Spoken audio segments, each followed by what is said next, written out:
मंत्री पुष्कर सिंह धामी की दिल्ली के दौरे पर के और सूत्रों के मुताबिक आज सीएम धामी का प्रधानमंत्री मोदी से मिलने का कार्यक्रम है। मुख्यमंत्री पुष्कर सिंह धामी सिलक्यारा टनल ऑपरेशन की पूरी जानकारी यहां पर प्रधानमंत्री नरेंद्र मोदी को देंगे और पीएम मोदी ने पूरे ऑपरेशन को अपनी देखरेख में चलाया था और खुद सीएम धामी सिलक्यारा में मौजूद रहे थे। तो सीएम धामी पीएम मोदी का और केंद्रीय मदद का भी आभार जताएंगे। इसके साथ ही उत्तराखंड में लागू होने वाले यूनिफॉर्म सिविल कोड पर भी बातचीत होने की संभावना है। वहीं प्रदेश में लागू होने वाले यूसीसी को लेकर सरकार इस महीने विधानसभा का विशेष सत्र बुला सकती है। चलिए सीधा रुख करते हैं। दीपांकर भट्ट हमारे सहयोगी देहरादून से हमारे साथ लाइव जुड़ चुके हैं। दीपांकर, आज का दिन काफी महत्वपूर्ण, सीएम पुष्कर सिंह धामी चूंकि दिल्ली में मौजूद हैं तो माना जा रहा है कि आज यूसीसी को लेकर भी बात हो सकती है और साथ ही साथ जो हाल ही में एक बड़ा ऑपरेशन, सफल ऑपरेशन, उसकी भी जानकारी देंगे। दीपांकर। बिल्कुल शीनम, मुख्यमंत्री दिल्ली दौरे पे हैं। खासतौर पर सिलक्यारा टनल में जिस तरीके से पूरा रेस्क्यू ऑपरेशन चला, 41 मजदूरों की यहां पर जान बचाई गई और आज इस बात की बहुत संभावना है कि मुख्यमंत्री की मुलाकात प्रधानमंत्री नरेंद्र मोदी से हो। समय मांगा गया है, जैसे ही समय मिलेगा मुख्यमंत्री प्रधानमंत्री से मुलाकात करेंगे और क्या कुछ सिलक्यारा टनल में रहा और किस तरीके से सेंटर की हेल्प रही, उसका आभार मुख्यमंत्री जताएंगे। इसके साथ साथ यूनिफॉर्म सिविल कोड, जिसका माना जा रहा है कि इसी महीने सरकार किसी भी वक्त विधानसभा का सत्र बुला सकती है और यूसीसी को यहां पर अप्रूवल दे सकती है, तो प्रधानमंत्री से एक बातचीत इस पर भी हो सकती है। और तीसरा महत्वपूर्ण एक मुद्दा और रहेगा, वो रहेगा इन्वेस्टर समिट, जो 8 और 9 दिसंबर को देहरादून में होनी है और प्रधानमंत्री नरेंद्र मोदी पहले दिन इसमें मुख्य अतिथि के तौर पर रहेंगे। तो इसको लेकर भी बातचीत रहेगी और प्रधानमंत्री ने क्योंकि आना है 8 तारीख को यहां पर, तो पूरी क्या तैयारियां इन्वेस्टर समिट को लेकर हैं। और इसके साथ साथ दिल्ली में कुछ केंद्रीय मंत्री और कुछ बड़े नेताओं से भी मुख्यमंत्री मुलाकात इन्वेस्टर समिट के लिहाज से कर सकते हैं कि उनको भी यहां पर बुलाया जाए, ताकि अगर वो भी यहां पर मौजूद रहेंगे तो जो बाकी सेक्टर, सेंटर से जुड़े जो सेक्टर हैं, जो मिनिस्ट्रीज हैं, उनमें किस तरीके से निवेश और लाया जाए, तो इस पर भी बातचीत हो सकती है। तो कुल मिलाकर 3 बड़े मुद्दे, एक सिलक्यारा टनल, दूसरा इन्वेस्टर समिट और तीसरा यूनिफॉर्म सिविल कोड। इन 3 मुद्दों को लेकर मुख्यमंत्री दिल्ली में है। जी शीनम। ठीक है, बहुत शुक्रिया विस्तार से जानकारी देने के लिए आपका दीपांकर भट्ट। आगे बढ़ते हैं। उत्तरकाशी के सिलक्यारा टनल में फंसे ऐसा ही एक वीडियो सामने आया है जिसमें टनल के अंदर एनडीआरएफ के जवान खुदाई करते हुए दिखाई दे रहे हैं, जबकि कुछ मजदूर नीचे खड़े दिखाई दिए। बताया जा रहा है कि ये वीडियो उस दौरान का है जब रेस्क्यू टीम अंदर पहुंची और सबसे पहले श्रमिक को बाहर निकाला गया था।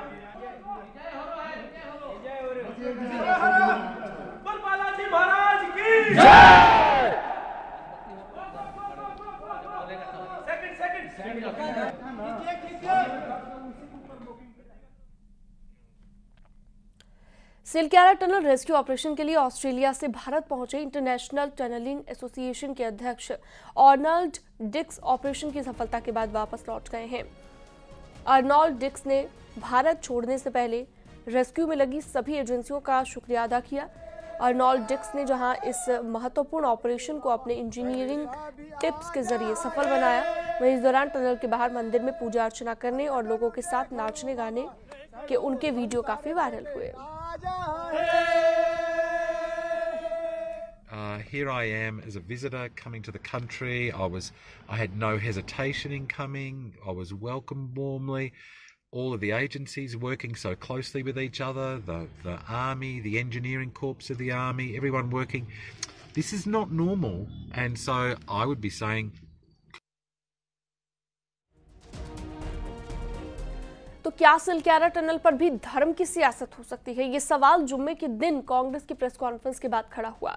पूर्व सीएम हरीश रावत के मुताबिक जान बचाने वालों में पूरा भारत दिखा, जहां पर देवी देवताओं की बात करने के साथ साथ अल्लाह का नाम लेने वाले भी थे। पर हरीश रावत के इस बयान को बीजेपी और बीएसपी ने बांटने वाला बयान दिया।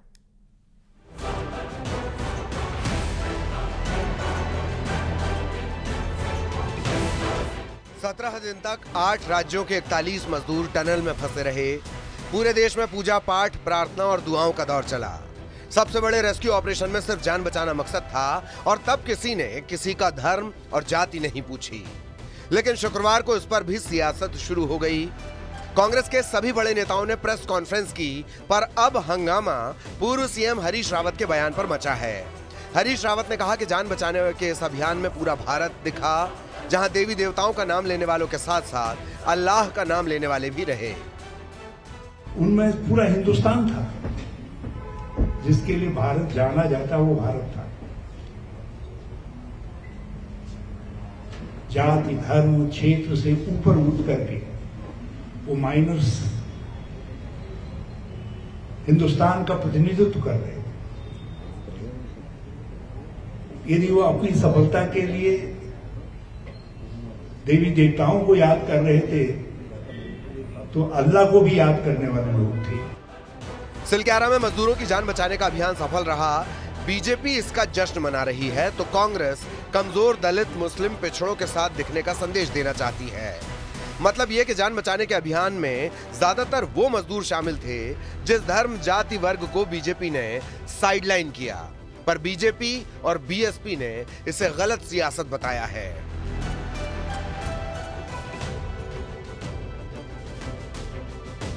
कोई छोटा नहीं, कोई बड़ा नहीं है, राम हो रहीम हो, हम सब एक हैं, इसलिए इस तरह की बातें करना उचित नहीं है। और कांग्रेस के दिग्गज नेता अगर इस पे कोई बात करते हैं तो मुझे लगता है कि ये उनकी अपनी छोटी सोच है कि दलित और मुस्लिम एक मजदूर लोग हैं, मेहनत कश लोग हैं।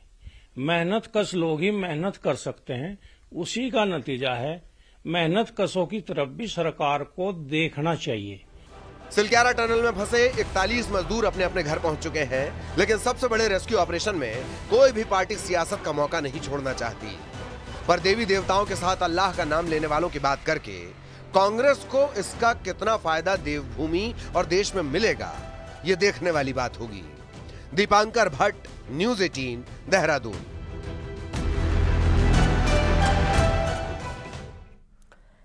जोशीमठ में 9 नवंबर से जियो टेक्निकल सर्वे का काम चल रहा है, जिससे जोशीमठ के अंदर पक्की चट्टान और पक्की मिट्टी का अध्ययन किया जा रहा है। लेकिन चिंता की बात यह है कि जियो टेक्निकल सर्वे के दौरान अभी तक सर्वे करने वाली टीम को जोशीमठ नगर के अंदर 50 से 60 मीटर तक कहीं भी पक्की चट्टान नहीं मिली है, जो कि भविष्य के लिए चिंता की बात हो सकती है। सर्वे करने वाली एजेंसियों का कहना है कि यहाँ पर भारी निर्माण करना बड़े खतरे की ओर इशारा करता है।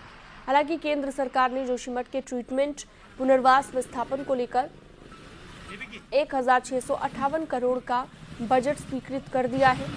अब जोशीमठ में इस बजट को खर्च करने के लिए बड़े प्लान बनाने की आवश्यकता है, ताकि ग्लेशियर के ऊपर बसे इस नगर को सुरक्षित रखा जा सके।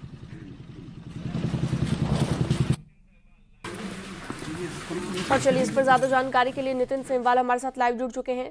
नितिन, हमने देखा कि पहले भी जोशीमठ पर जब संकट आया था, भूधंसाव हो रहा था, बड़ी बड़ी दरारें आ गई थी, तो उस वक्त लोगों की परेशानी बहुत ज्यादा बढ़ गई थी। अब अगर किसी भी सर्वे के जरिए ये पता चलता है कि कोई ठोस चट्टान नहीं है और बहुत ही सॉफ्ट यहाँ की मिट्टी है, तो ऐसे में चिंता करना लाजमी है, साथ ही प्लानिंग करने की जरूरत है। जी, निश्चित रूप से अगर सरकार इस जोशीमठ नगर को पुनर्बसाना चाहती है, यहाँ के लोगों को पुनर्सुरक्षित रखना चाहती है, तो सबसे पहले जो जियो टेक्निकल सर्वे की जा रही है और अलग अलग वैज्ञानिकों ने, जो वैज्ञानिक संस्थानों ने यहाँ पे सर्वे की है, उसका अध्ययन करना बहुत ज़्यादा जरूरी है। जिस तरीके से हम देख रहे हैं कि जोशीमठ में पिछले 9 नवंबर से लगातार जियो टेक्निकल सर्वे के द्वारा जो पक्की चट्टानों को ढूंढने की कोशिश की जा रही है, वो अभी तक कहीं भी मिली नहीं है। यानी कि जोशीमठ नगर के नीचे आपको कोई पठार नहीं मिला है, कोई मजबूत चट्टानें नहीं मिली है, लेकिन केवल जो भूभाग ऊपरी इलाके का है वही नीचे भी है। और ये चीजें 1975-76 में मिश्रा आयोग की रिपोर्ट ने भी कह दिया था कि जोशीमठ एक मिट्टी के टीले के ऊपर बसा है और यहाँ पे अत्यधिक निर्माण करना बहुत ज्यादा नुकसानदायक हो सकता है। और अब उसी का पूरा खामियाजा भुगतना पड़ रहा है जोशीमठ के स्थानीय लोगों को कि यहाँ पे अनाधुन निर्माण कार्य चल रहे हैं।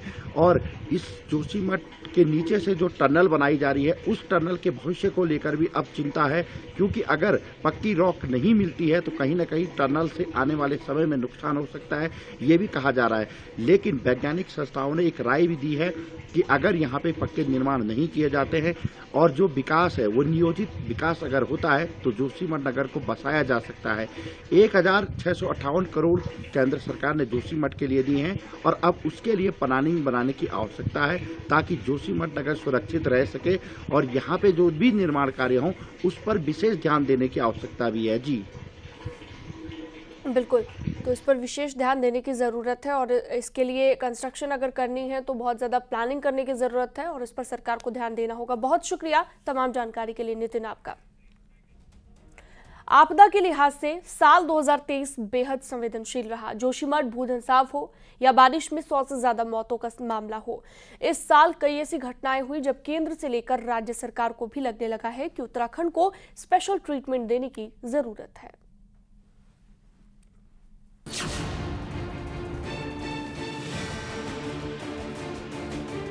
प्रदेश में DMMC यानी कि disaster mitigation and management centre की जरूरत सबसे पहले ND तिवारी सरकार ने समझी और आपदा के लिहाज से संवेदनशील राज्य में सैटेलाइट फोन से लेकर कई उपकरण लगाए गए। साल 2013 में केदारनाथ आपदा के बाद SDRF के गठन के साथ ही डॉपलर रडार जैसे उपकरणों को भी लगाया गया ताकि बारिश के पहले का आकलन लगा सके। मगर इस साल जोशीमठ आपदा, बरसात में हुए नुकसान में 100 से ज्यादा मौत और सिलक्यारा हादसे ने साबित कर दिया कि प्रदेश को आज भी आपदा की स्थिति में निपटने में आपदा तंत्र को काफी काम करने की जरूरत है। ये प्राकृतिक आपदा जो आते हैं ना, ये हर समय अपडेट करना पड़ता है। आपका ताकत को हर समय बरकरार रहना पड़ता है। एक बार ट्रेनिंग कर लिया और आप पूरा पर्याप्त हो गया, ऐसा नहीं है। ये आपको समय समय में और आपका ट्रेनिंग में अपडेट करते रहना पड़ेगा। वहीं आपदा सचिव मानते हैं कि उत्तराखंड में जरूरत है निर्माण कामों पर ध्यान देने की। सिलक्यारा में 18 बार लूज फॉल होने की बात भी सामने आई। हर आपदा के कुछ न कुछ कारण होते हैं और उन पर अब नए सिरे से काम करेंगे। हिमालय का स्लोप हम जानते हैं काफी लूज है। अगर उसमें हम कोई भी घर बहुमंजिला घर बनाते हैं या बहुत टावर बनाते हैं, उसके नीचे के स्लोप का जो स्ट्रक्चर है उसका स्टडी करके उसमें मिटिगेशन के काम जो होने चाहिए अगर नहीं करेंगे तो दिक्कतें आएगी। ये हमारे लिए एक सीख है ये, और इसके लिए हम मिटिगेशन के काम, कोई भी काम हो रहा है उसके साथ साथ किस प्रकार से किया जाए, वो हमारे लिए एक चैलेंज है, उस पर हम काम कर रहे हैं। उत्तराखंड में जिस तरह से आपदा आई है उससे आपदा तंत्र को मजबूत करने के साथ ही प्री प्लान तैयारी की भी जरूरत है ताकि जोशीमठ या फिर सिलक्यारा जैसी घटनाएं फिर होने पर आपदा विभाग अपने स्तर पर मजबूत रहे। न्यूज़ 18 के लिए देहरादून से भारती सकलानी उनियाल की रिपोर्ट।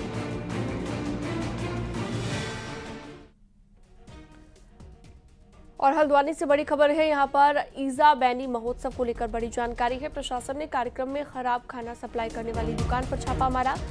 खाद्य टीम ने DP नानक रेस्टोरेंट से मिठाई और खाने के सैंपल लिए हैं। ईजा बैनी महोत्सव में घटिया खाना सप्लाई करने का आरोप लगा है।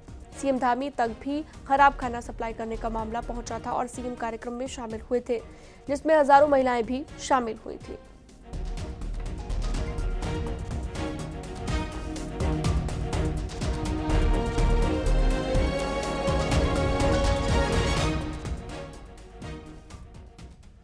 देहरादून में अंग्रेजों के नाम के जो चौक चौराहे थे, अब वो शहीदों, स्वतंत्रता सेनानियों और राज्य आंदोलनकारियों के नाम से जाने जाएंगे।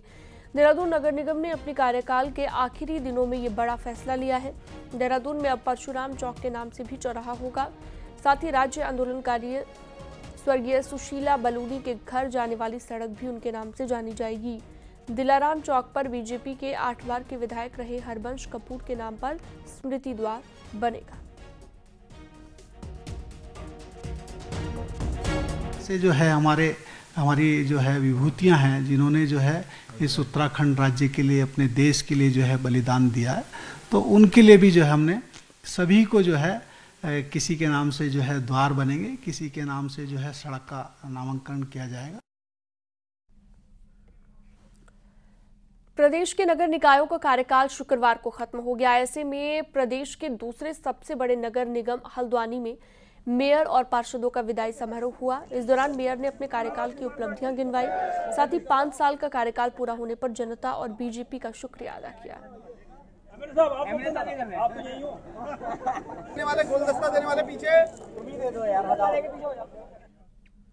और अगली खबर है उत्तरकाशी से। यहाँ के रिजॉर्ट में एक लड़की की संदिग्ध मौत हुई है, जिसके बाद हंगामा मचा हुआ है। परिजनों ने शव को उठाने तक से इनकार कर दिया है और स्थानीय लोगों ने अंकिता भंडारी जैसी हत्या का आरोप लगाया है, जिसके बाद ग्रामीणों ने रिजॉर्ट कर्मचारी और रिजॉर्ट मालिक के साथ मारपीट भी की है। उत्तरकाशी में संगमचट्टी के कफलो गांव में रिजॉर्ट है और यहां पर लड़की का शव फंदे से लटकता हुआ मिला। लड़की के पैर जमीन पर लग रहे थे और परिजनों के साथ ही ग्रामीणों ने हत्या के बाद लड़की को लटकाने का आरोप लगाया। लड़की पिछले 1 साल से रिजॉर्ट में काम कर रही थी और रिजॉर्ट कर्मचारियों पर भी हत्या का आरोप लगाया गया है। ग्रामीणों का ये कहना है कि लड़की के साथ गलत काम भी किया गया है और अंकिता भंडारी जैसी ही हत्या की गई है। पुलिस ने फिलहाल रिजॉर्ट कर्मचारी को हिरासत में ले लिया है। वो लड़की सुसाइड कर नहीं सकती सर, वो बीए पर फर्स्ट ईयर क्या लग रहा है आपको? हत्या ये सुसाइड है सर, ये मर्डर है सर। ये तो सर मर्डर है कि मर्डर कर दिया है, मर्डर किया है। उसके जो फीट है जमीन को टच कर रहे हैं पूरे, ऐसा दिख रहा है कोई किसी डेथ नहीं हो सकती। इन लोगों ने उनको मार के लटकाया है, क्या किया है मैं तो सीधे जांच का विषय है सर। स्थिति में लड़की है, अपने दोनों पैर पे खड़ी हुई है, बॉडी थोड़ा पीछे की तरफ टिल्ट है, मतलब पीछे की तरफ थोड़ा झुकी हुई है। अगर वो सीधी खड़ी होती है और भी ज्यादा हाइट उसकी है मतलब ना, तो इस स्थिति में मर नहीं सकता है। ऊपर जो उनकी छत है वो मड वाली है, मतलब वो फाइबर का वो लगा हुआ है।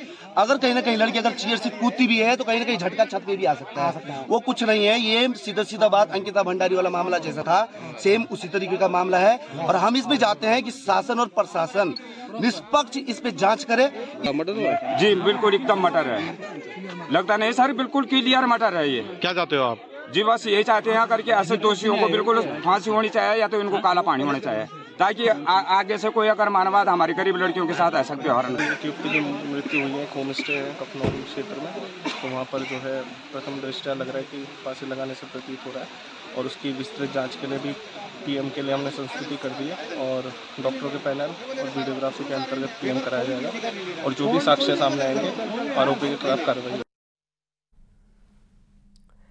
रुड़की की शक्ति विहार कॉलोनी में 15 दिन विवाद हुआ था, जिसमें एक शख्स की मौत हो गई और अब परिजनों ने पुलिस पर आरोपियों को बचाने का आरोप लगाया है और हल्की धाराओं में मामला दर्ज करने का आरोप लगाया है। साथ ही बड़ी संख्या में लोग कोतवाली पहुंचे, पुलिस का घेराव किया और जांच को लेकर नाराजगी व्यक्त की। वहीं पुलिस अधिकारियों का कहना है कि जांच के बाद पूरी कार्रवाई की जाएगी, जबकि मृतक के परिजन काफी देर तक कोतवाली के बाहर डटे रहे।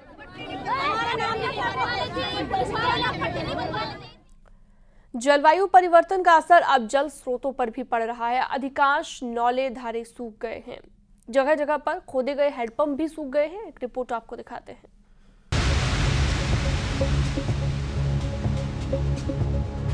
पहाड़ी क्षेत्र हो या फिर मैदान, पानी का जल स्तर तेजी से घट रहा है, जिसका सीधा असर जल स्रोतों पर पड़ रहा है। राज्य में पिछले 1 दशक की बात करें तो पहाड़ी क्षेत्रों में ही 50,000 से अधिक हैंडपंप लगाए गए, लेकिन आज 40% से भी कम हैंडपंप में पानी बचा है, बाकी सब सूख गए हैं। इस डिवीजन में 5 ब्लॉकों में 2004-05 से लेकर और अब तक कुल 608 हैंडपंप स्थापित किए गए हैं। जल निगम ने भी लगाए थे, वो भी हमें हस्तांतरित हुए हैं मरम्मत के लिए, और वो जल संस्थान ने भी लगाए हैं। इसमें से जो निष्क्रिय की सही आंकड़ा है, सही आंकड़ा भी उपलब्ध नहीं है, मगर जितने भी हैंडपंप हमारे मरम्मत के लिए या हमारे पास सूचना आती है, तत्काल हम टीम भेज के विदिन 3 डेज उनको ठीक करा देते हैं। जीबी पंत ने पर्वतीय क्षेत्रों में पिछले कुछ सालों में हैंडपंप को रिचार्ज करने का काम किया, जिसके बाद कई हैंडपंप फिर से पानी देने लगे हैं। रूफटॉप वाटर हार्वेस्टिंग को हैंडपंप रिचार्ज के लिए कैसे इस्तेमाल किया जा सकता है, इस पे एक डिमॉन्स्ट्रेशन की बात हुई थी। तो ये पायलट हम लोगों ने पौड़ी डिस्ट्रिक्ट में शुरू किया और 13 हैंडपंप को रिचार्ज किया गया इस माध्यम से, और जिससे कि जो ड्राई पीरियड होता है उस पीरियड में वहाँ से पानी उपलब्ध होने लगा है। जलवायु परिवर्तन का असर तेजी से हो रहा है। सबसे अधिक असर पेयजल पर पड़ रहा है।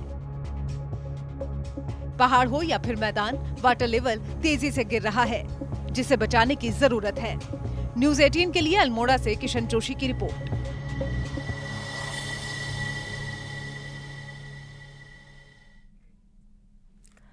और चलिए इस बुलेटिन में फिलहाल के लिए इतना ही। अब जाते जाते आपको एक बार दिखाते हैं 10 बड़ी खबरें फटाफट अंदाज में। उत्तरकाशी के चिन्याली सौड़ आर्च ब्रिज के पास एक टीचर शराब के नशे में सड़क किनारे पड़ा रहा। जिसका किसी ने वीडियो बना लिया। टीचर प्राथमिक विद्यालय खांड में तैनात बताया जा रहा है। टिहरी डैम की झील से आंशिक रूप से प्रभावित तल्ला उपू के ग्रामीणों ने शासन प्रशासन पर लेट लतीफी का आरोप लगाया और जल्द प्लॉट आवंटन करने की मांग की। नगर पालिका बोर्ड का कार्यकाल शुक्रवार से खत्म हो गया है। अल्मोड़ा में नगर पालिका अध्यक्ष समेत सभासदों ने कहा कि 5 सालों में ऐतिहासिक काम किए गए हैं।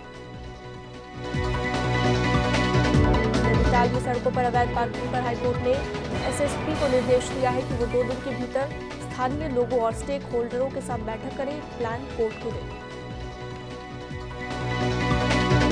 हरिद्वार बोर्ड की विकास प्राधिकरण के कार्यालय के बाहर किसान अपनी मांगों को लेकर धरने पर बैठे हैं। किसानों का आरोप है कि एचआरडीए भ्रष्टाचार का अड्डा बन गया है। टिहरी जिले के विलंगना घाटी के ग्रामीण बार बार बिजली सप्लाई ठप होने से लोगों को दिक्कतों का सामना करना पड़ रहा है। उत्तरकाशी की सबसे बड़ी नगर पालिका बाड़ाहाट के लोगों को 2 बसों की सौगात दी गई। सीनियर सिटीजन से इस बार बस में कोई किराया नहीं लिया जाएगा। पौड़ी के कलजीखाल विकासखंड में ब्लॉक स्तरीय खेलों का आयोजन किया गया था, जिसमें पहले दिन 60 मीटर की बालिका वर्ग की दौड़ में अर्चना ने पहला स्थान प्राप्त किया। गोरा में विश्व एड्स दिवस पर नर्सिंग के स्टूडेंट्स ने पूरे बाजार में जागरूकता रैली निकाली। पूरे बाजार में रैली के बाद नुक्कड़ नाटक के माध्यम से भी लोगों को एड्स की जानकारी दी गई। अंतर्राष्ट्रीय हिंदू परिषद के अध्यक्ष प्रवीण तोगड़िया ने केंद्र सरकार से राम मंदिर निर्माण के लिए आंदोलन करने वाले नेताओं को राष्ट्रीय सम्मान देने की मांग की है।